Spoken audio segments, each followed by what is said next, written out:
No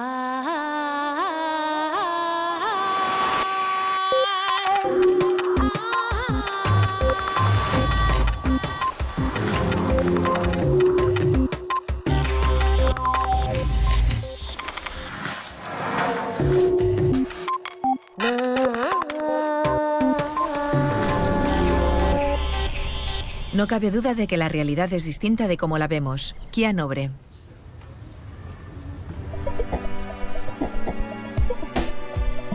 Solemos pensar que nuestra percepción del mundo es mucho más completa de lo que es en realidad. Sentimos que registramos lo que pasa en nuestro entorno al igual que una cámara de vídeo, pero lo que sucede es muy distinto. Eduard Punset viajó a Mallorca para entrevistar a algunos de los neurocientíficos más destacados del mundo, que se habían reunido en el 11º Congreso Internacional de Neurociencia Cognitiva. En este capítulo de Redes, Kia Nobre, neurocientífica de la Universidad de Oxford, nos explica algunos de los recursos que utiliza el cerebro para hacerse una idea de lo que sucede en su entorno.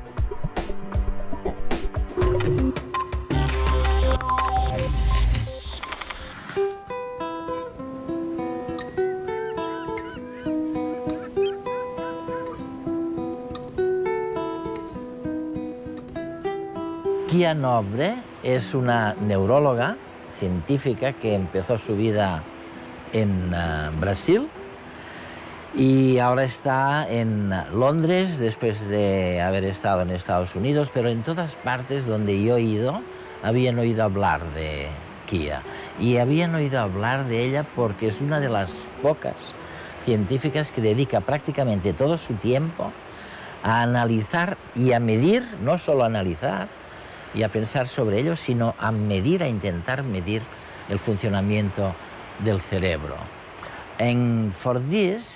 Y por eso Kia, y me corrige si me equivoco, por eso intentas recurrir a los métodos no invasivos, como las imágenes cerebrales por resonancia magnética o los magnetoencefalografías. ¿Qué diablos puedes ver que no verías sin estos métodos? Lo que me interesa, sobre todo, es intentar entender cómo el cerebro es capaz de generar una vida mental tan rica como la nuestra. Entender nuestra cognición. Para hacerlo, intentamos mirar qué ocurre en el cerebro de una persona sana mientras piensa o percibe el mundo. Así que utilizamos varios métodos distintos para intentar descifrar esa actividad mental. Hablemos un poquito del tiempo, de este tiempo que utiliza el cerebro. Y ya sabes, a mí me encantan los fósiles. Tiendo a confiar mucho en el concepto geológico del tiempo. Eso está bien. Estoy acostumbrado a pensar en millones de años, aunque otras personas no. La mayoría de mis amigos son muy impacientes y están pendientes del tiempo todo el rato, cuentan los minutos para llegar a los sitios. Sí. Pero, ¿qué hace realmente el cerebro cuando se enfrenta al problema del tiempo? Quiero decir, ¿se trata de un concepto geológico? ¿Es instantáneo? ¿Es fugaz? Bueno, es un tema muy complicado. Obviamente, creo que el tiempo es un eje fundamental a la hora de organizar nuestras experiencias. Quizás como personas no podamos recurrir tanto a las eras geológicas. Sí. Pero sabemos muy poco sobre cómo está representado el tiempo en el cerebro. Diría que no sabemos prácticamente nada. El marco temporal que yo estudio es en realidad la temporización del pensamiento. Cosas como organizar la percepción y las acciones. Esas cosas suceden más rápidamente que una mirada al reloj, en una escala de cientos de milisegundos, en menos de un segundo. Ese campo de estudio en el que intentamos entender la temporización del pensamiento es muy prolífico en estos momentos. Pero no tenemos todavía una noción generalmente aceptada de cómo está representada dicha temporización en el cerebro.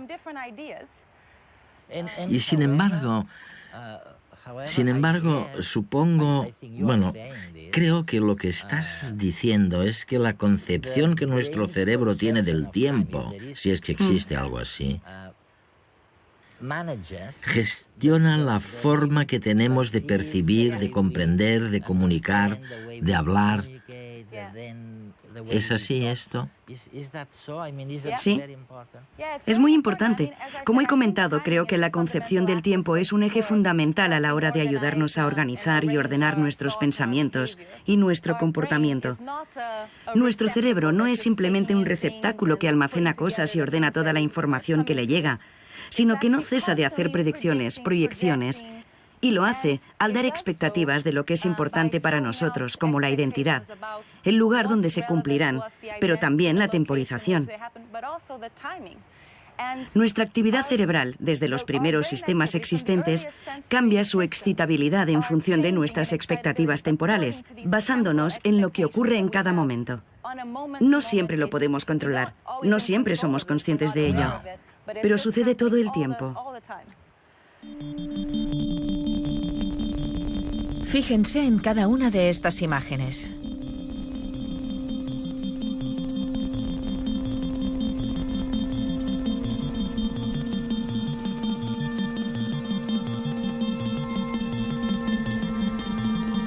¿Ha estado la imagen de la flor el mismo tiempo que las otras en pantalla? Veámoslo de nuevo.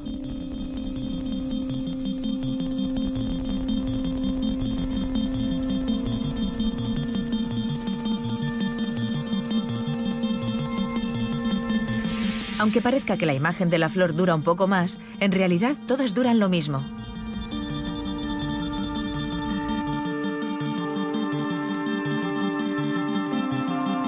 Al cerebro le gusta la variedad, y cuando hacemos que aparezca la imagen de la flor entre la monotonía de las tazas de café, el cerebro fija su atención sobre el objeto nuevo, haciendo que lo percibamos como si hubiera permanecido más tiempo en la pantalla, aunque no sea cierto. El ritmo de las cosas que suceden en su entorno permiten al cerebro valorar el paso del tiempo. Pero esta percepción no es inmutable. En nuestra mente, el tiempo puede parecernos más lento o más rápido según la cantidad de estímulos, lo novedosos que sean y la atención que les prestemos. Todo ello hace variar nuestro recuerdo sobre el paso del tiempo. Por ejemplo, cuando vivimos una situación peligrosa, el tiempo parece alargarse y tenemos esa sensación de que todo pasa frente a nosotros a cámara lenta. En esta situación, nuestro cerebro registra todos los nuevos sucesos que están teniendo lugar segundo a segundo. Y como registra más información de lo que sería habitual para ese tiempo dado, tenemos la sensación de que el tiempo se expande.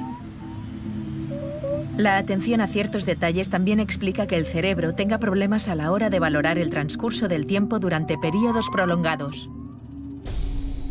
Imaginemos a una persona viviendo en una cueva sin poder percibir la diferencia entre el día y la noche. En esta situación, el cerebro carece de estímulos y tiende a condensar el tiempo y a creer que ha estado menos días encerrado de los reales.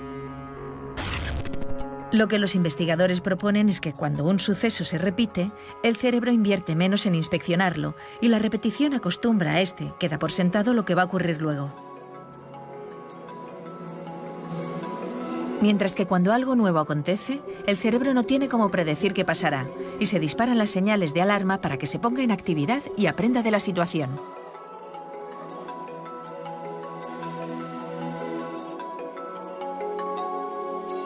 El tiempo no es solo relativo en el mundo exterior, sino también dentro de nuestras propias cabezas.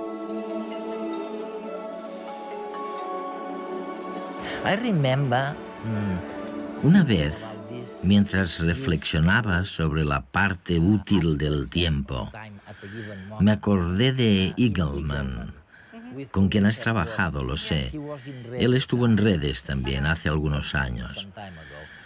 Recuerdo algo que todo el mundo siente o percibe, y es que cuando te sientes amenazado por algo terrible como un accidente, cuando vas a morir, a no ser que ocurra algo, incluso cuando recuerdas eso, Incluso cuando te acuerdas de este tiempo, resulta que el tiempo va mucho más despacio. ¿Qué puedes contarme al respecto? ¿Cómo es posible? Bueno, que creo que David Eagleman es la persona que ha realizado los estudios más divertidos y disparatados sobre el puenting. No sé si te lo ha comentado, este tipo de cosas.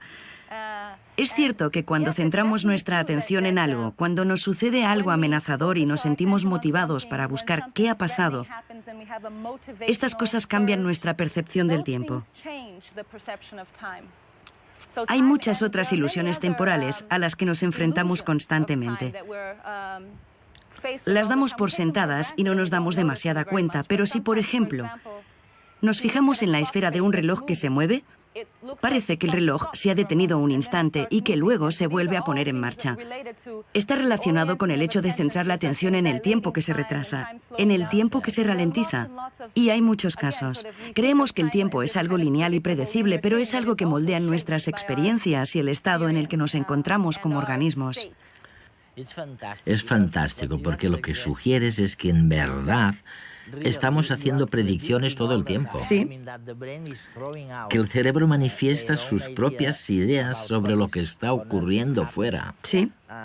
Y al mismo tiempo, esta proyección se combina con elementos o con informaciones que el cerebro recibe desde el exterior. Sí, sí, así es. Así que todo es muy tenue, muy impreciso, ¿no?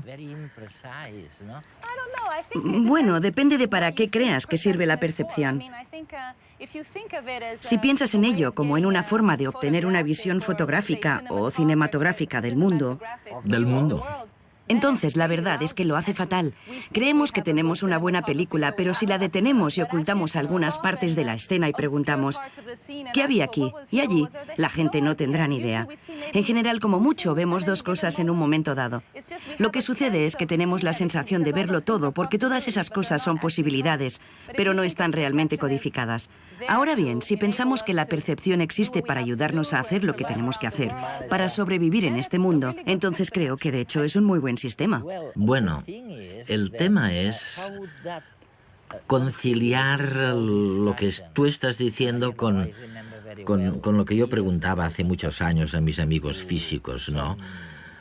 Yo les decía, oye, vamos a ver, el mundo real, el mundo exterior, ¿es real? ¿Es tal y como lo vemos? O por el contrario, otras personas me dirían un poquito más lo que tú me estás diciendo. No es exactamente lo mismo porque la realidad es diferente, ¿no? Sí, no cabe duda de que la realidad es distinta de cómo la vemos. Cuando empecé en esta profesión era 100% materialista y de hecho sigo pensando que el cerebro nos dice muchas cosas sobre nuestro comportamiento. Pero cuando nos centramos en esa verdad final, es decir, ¿qué hay ahí fuera, en el mundo real? La pregunta es sesuda. He tenido la suerte de casarme con un filósofo. Por eso en casa me recuerdan constantemente, como decimos en Brasil, que el agujero es algo más profundo. Y ya sabes, las cosas son complicadas y al fin y al cabo puede ser que el mundo no sea nada como lo que percibimos conscientemente. Pero a pesar de todo, podemos estudiar la cognición y su interacción con el mundo, nuestras acciones y el navegar por nuestra existencia de forma casi perpendicular al misterio que esconde esa gran pregunta. O sea, diría que existe un mundo ahí fuera, pero no creo que pueda probártelo. Es fantástico lo que estamos sugiriendo, porque en realidad estamos intentando contestar la vieja pregunta de saber si el mundo que vemos es el mundo que existe, tal y cual, ¿no? Y Kia nos está diciendo, no estoy segura, o sea, no estoy segura, pero en cambio sé que lo que estoy viendo me sirve. Me sirve para mi propia vida.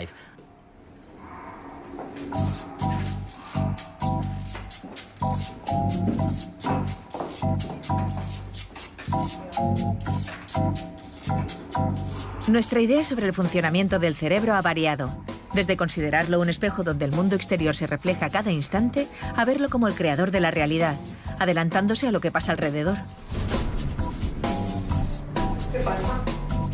Por ejemplo, Carlos no puede evitar lanzar hipótesis y proyectarse en el futuro. ¿Se caerá el ascensor?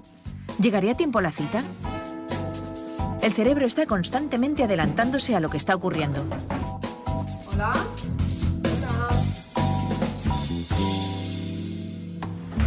Por su parte, Marta se ha arreglado y ha preparado la cena.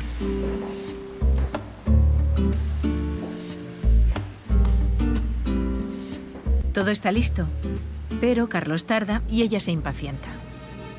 Antes de que llegue Carlos, el cerebro de su chica ha tenido tiempo de pensar en las más remotas posibilidades. ¿Habrá tenido un accidente? Se retrasa demasiado. ¿O no? ¿Lo mismo está con otra? No sé. Prefiero no pensarlo.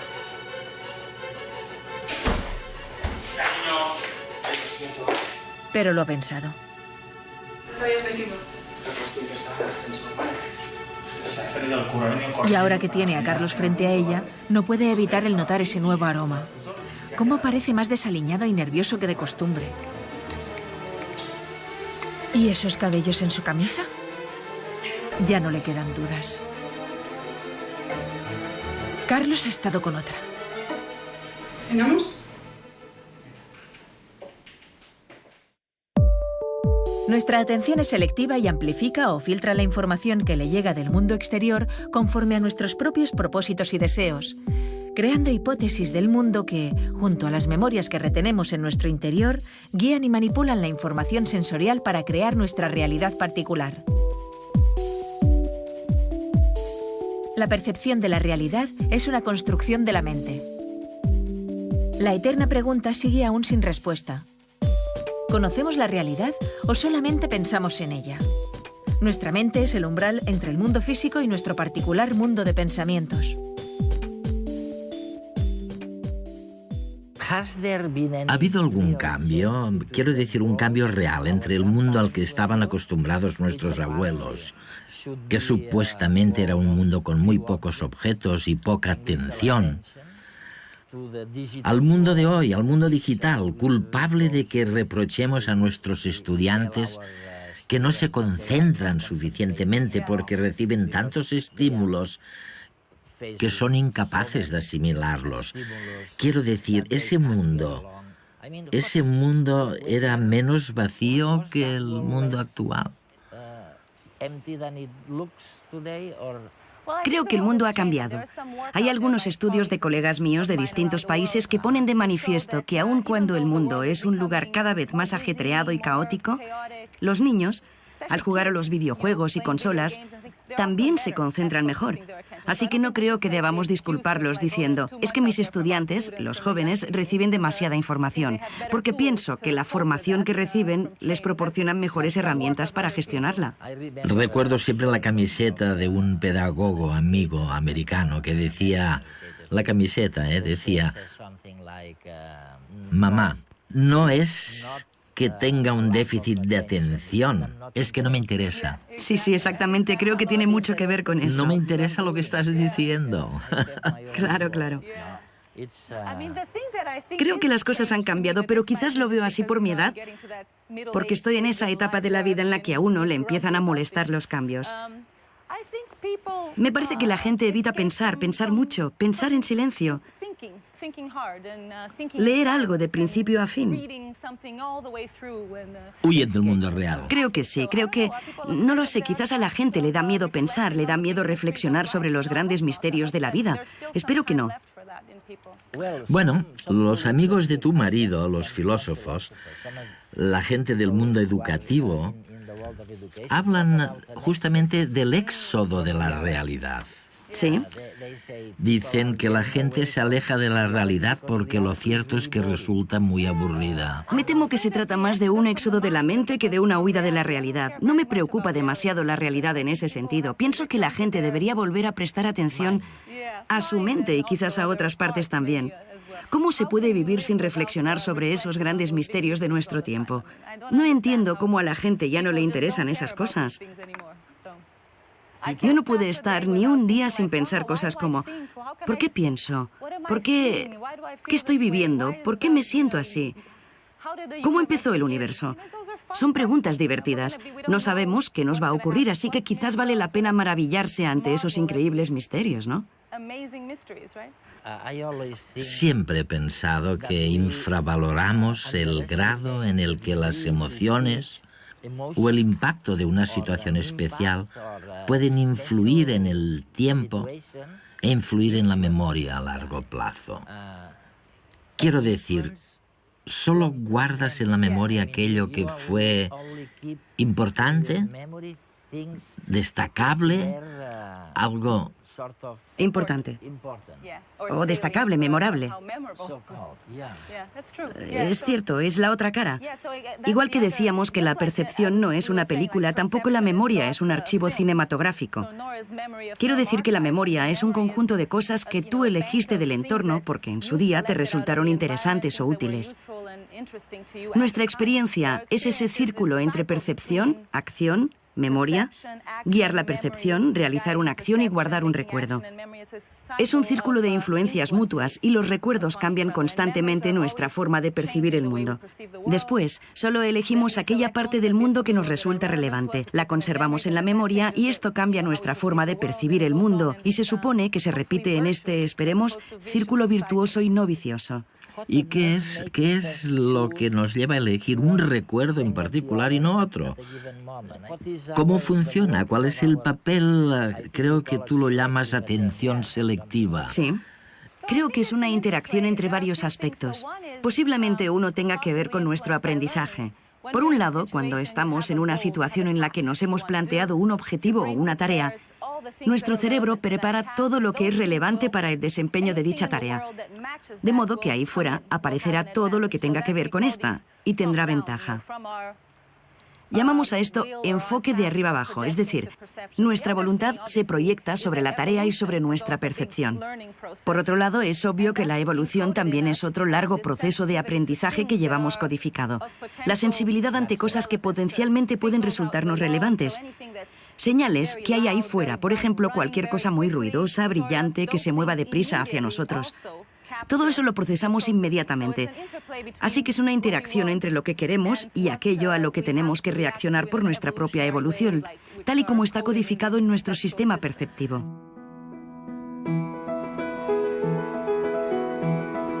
Hay psicólogos y neurólogos convencidos de que el cerebro es una chapuza, mientras que otros piensan que efectivamente es la máquina más asombrosa del universo. ¿Y dónde está la verdad?, se preguntarán ustedes. ¿En medio? Sorprende pensar que el cerebro, un subproducto terco de la evolución, está al mando de la nave y que tiene todo el poder de decisión tanto en lo que se refiere a la gestión de procesos automatizados como la respiración, como de procesos discrecionales y conscientes como cambiar de entorno o de pareja. A juzgar por nuestra historia evolutiva, diríamos que el cerebro, es un buen director, pero no nos engañemos. Estamos demasiado convencidos de que la percepción que tenemos del mundo exterior es siempre la correcta. Creemos a pies juntillas en lo que estamos viendo. Y la verdad es que no hay nada más incierto. No podemos fiarnos de la imagen que el cerebro nos brinda de la realidad. La paradoja está en que sí podemos fiarnos, en cambio, de la intuición.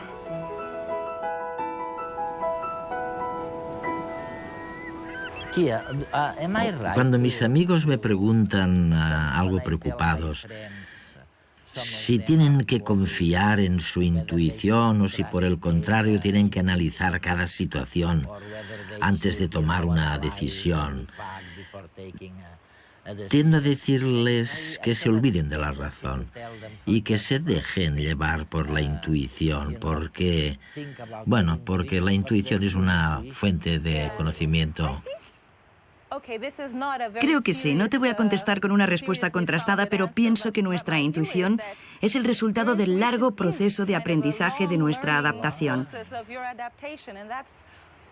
Y probablemente sea más útil que el pensamiento formal. Pero, por supuesto, creo que en algunos casos el pensamiento formal también ayuda.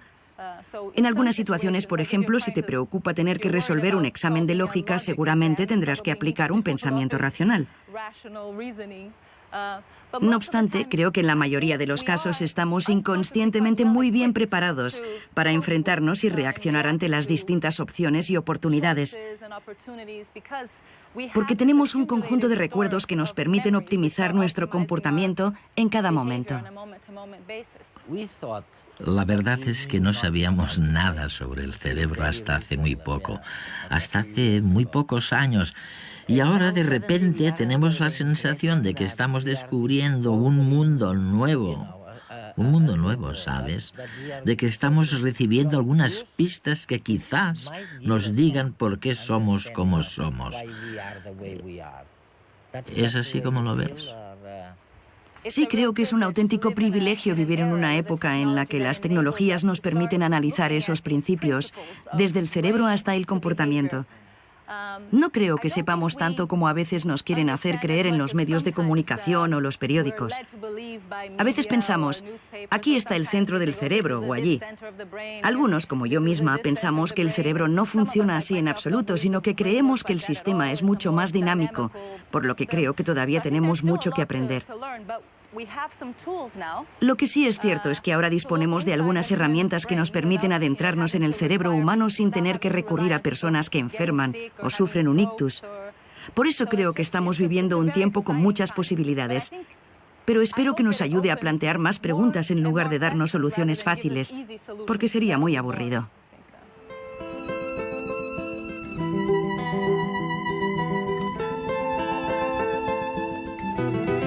El tiempo es un eje fundamental a la hora de organizar nuestras experiencias. Kia Nobre.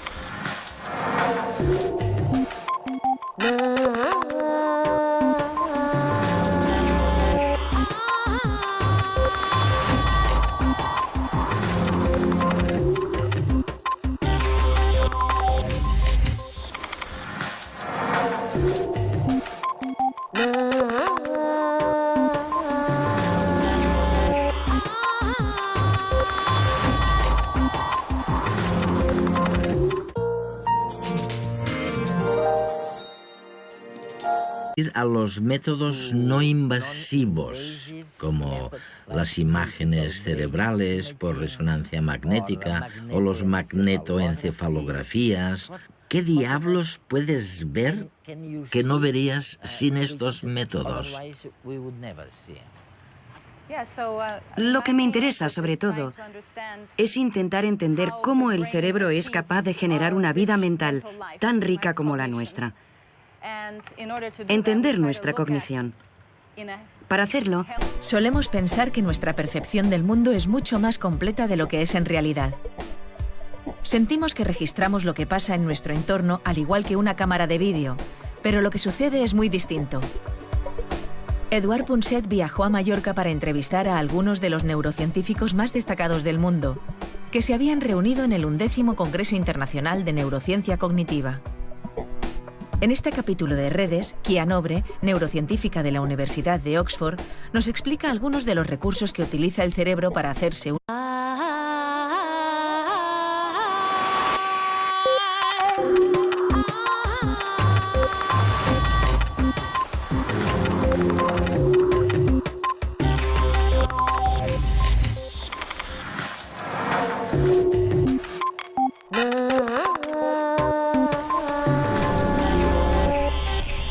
No cabe duda de que la realidad es distinta de cómo la vemos. Kia Nobre.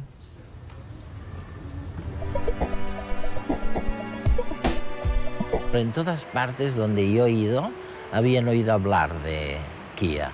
Y habían oído hablar de ella porque es una de las pocas científicas que dedica prácticamente todo su tiempo a analizar y a medir, no solo a analizar y a pensar sobre ello, sino a medir, a intentar medir el funcionamiento del cerebro.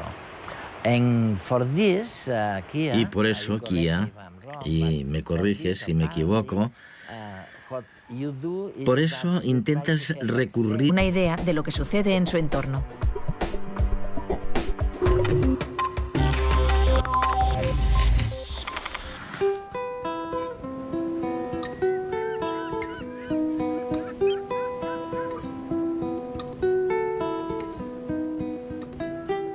Kia Nobre es una neuróloga científica que empezó su vida en Brasil y ahora está en Londres después de haber estado en Estados Unidos.